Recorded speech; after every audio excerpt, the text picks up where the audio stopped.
Then Trevor arrived, and Huey left the studio, blushing a little at what he had done.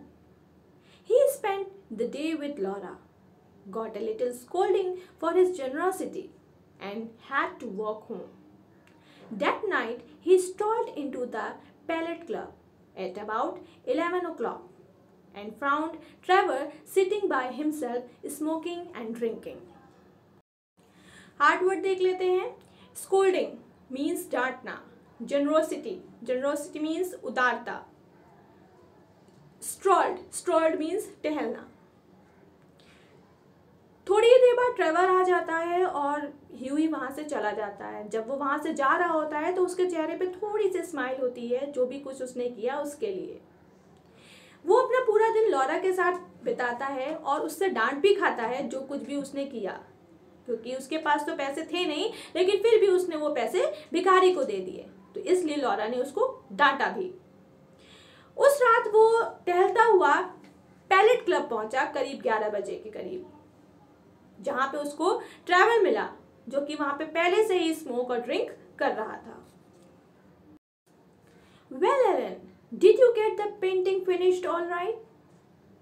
He asked as he lit his cigarette. Finished and framed, my boy, answered Trevor. By the way, the old man seems to have taken an interest in you. I had to tell him all about you.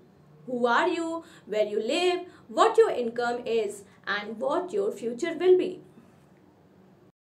जब Huey Trevor को वहां देखता है तो वो उसके पास जाता है और अपनी सिगरेट जलाते हुए बोलता है कि क्या तुम्हारी पेंटिंग फिनिश हो गई. तो इस पर ट्रेवर कहता है कि फिनिश ही नहीं बल्कि वो फ्रेम्ड भी हो गई है. और इसके बाद वो कहता है कि वो जो ओल्ड मैन था वो तुम्हारे ऊपर बहुत इंटरेस्ट ले रहा था, इसलिए मुझे तुम्हारे बारे में उसको सब कुछ बताना पड़ा, जैसे कि तुम कहाँ रहते हो, तुम क्या करते हो, तुम कौन हो और तुम्हारी इनकम क्या है और तुम्हारा फ्यूचर क्या है. My dear Ellen, cried Huey, I shall probably find him waiting for me when I go home. But of course, you are only joking. Poor old fellow. I wish I could do something for him. I think it is dreadful that anyone should be so poor. I have got heaps of clothes at home. Do you think he would care for any of them?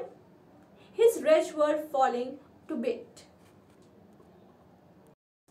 Tough words देख लेते हैं. पहला है ड्रीडफुल means होता है डरावना. Next है heaps means होता है ढेर. तो ह्यूई जो है वो चिल्लाकर बोलता है अपनी ऊंची आवाज में कि ये ट्रेवर तुमने क्या किया. हो सकता है मैं जब घर जाऊं तो वो मुझे रास्ते पर ही मिले. रास्ते पर क्यों मिले? पैसे मांगने के लिए. लेकिन मुझे पता है कि तुम मजाक कर रहे हो. अब वो कहता है कि मुझे उस पर बहुत तरस आ रहा था, बेचारा, काश मैं उसकी कुछ मदद कर पाता. ये बहुत डरावना है कि कोई इतना पुअर हो. मेरे पास घर पे पुराने कपड़ों का ढेर है. वो ट्रेवर से कहता है तुमको क्या लगता है वो कपड़ों की कदर करेगा? उसके कपड़े फटे हुए थे. But he looks splendid in them, said the Trevor. I wouldn't paint him in the frock coat for anything. I'll tell him about your offer. Trevor then asked Huey about Laura. He told him that his old mother was quite interested in Laura too. You don't mean to say that you talked to him about her as well? Said Huey. Certainly I did. He knows all about the unreasonable Colonel, the lovely Laura, and the 10,000 pounds. You told that old beggar all about my private affairs? Cried Huey, looking very red and angry. My dear boy, said Trevor, smiling, that old beggar, as you called him, is one of the richest men in Europe. He could buy all of London tomorrow. What on earth do you mean? Asked Huey. What I mean, said Trevor, is that the old man saw today in the studio is Baron Hausberg. He is the greatest friend of mine. Buy all my paintings and gave me the commission a month ago to paint him as a beggar. and I must say he made a splendid model in my wrists and old suits I got in Spain. Hard word देख लेते हैं। पहला word है splendid, means शानदार। दूसरा word है unreasonable, means ऐसा इंसान जो अपनी बुद्धि का कम यूज़ करे। नेक्स्ट है कमीशन, मीन्स ऑर्डर देना। ट्रेवर कहता है कि वो उन कपड़ों में बहुत शानदार दिखेगा और मैं किसी भी हाल में उसे फ्रॉक कोट में पेंट करने वाला नहीं, लेकिन वो उसके ऑफर के बारे में ज़रूर बताएगा।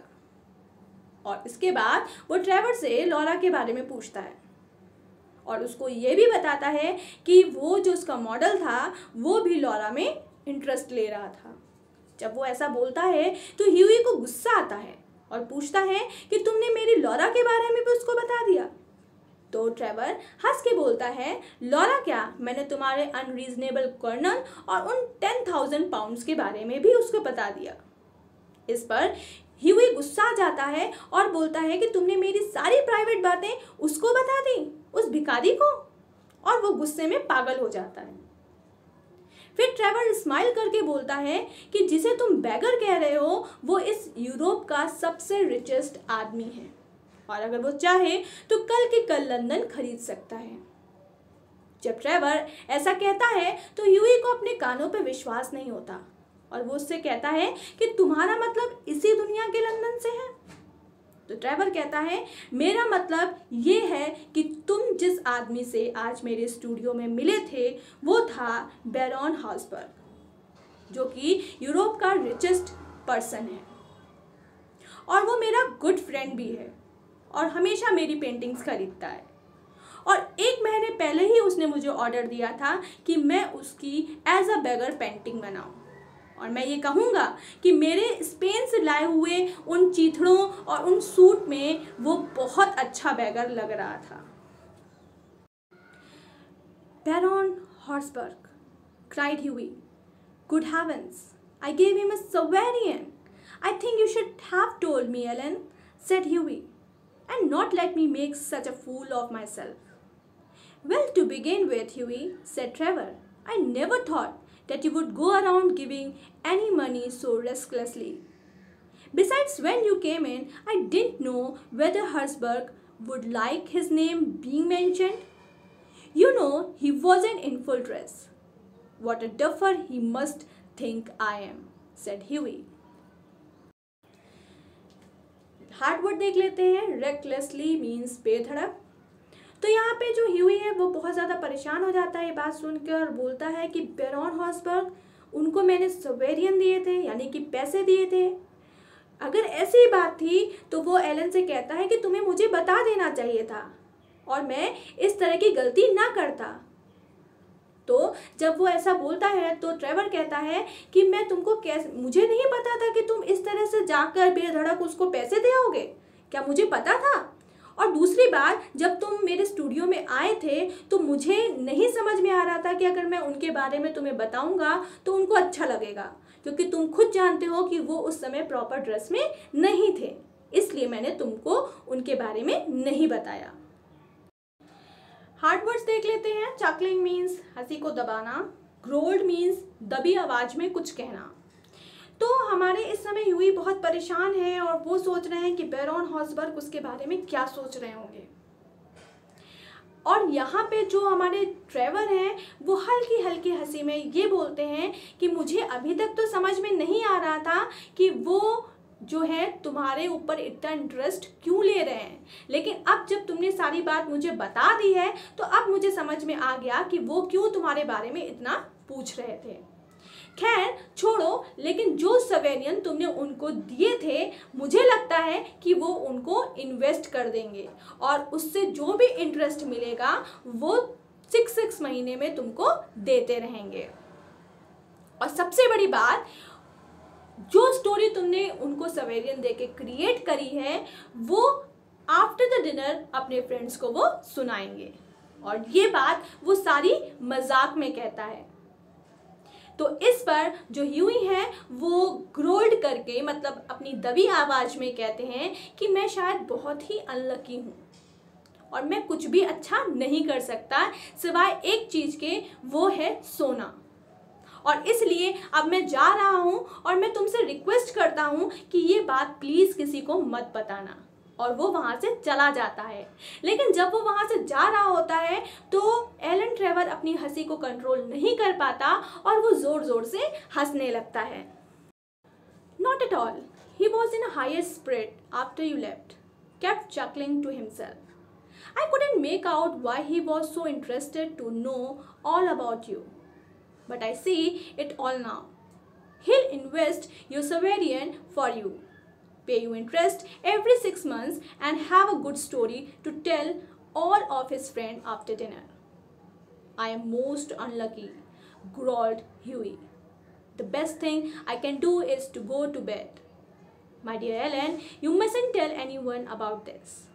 Then he walked home, feeling unhappy and leaving alone Trevor in fits of laughter.